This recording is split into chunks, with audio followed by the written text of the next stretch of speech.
கர்த்தருக்கு சோத்திரம்.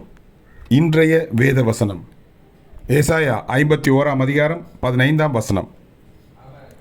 உன் தேவனாயிருக்கிற கர்த்தர் நானே, அலைகள் கொந்தளிக்கத்தக்கதாய் சமுத்திரத்தை குலுக்குகிற சேனைகளின் கர்த்தர் என்கிற நாமம் உள்ளவர். ஆமென். ஏசாயா 51 அதிகாரம் 15 வசனம்.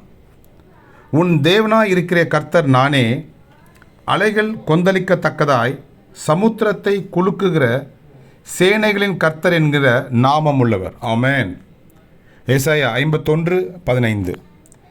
கர்த்தர் உங்களை ஆசீர்வதிப்பாராக, உங்களோடு கூட இருப்பாராக. ஆமென்.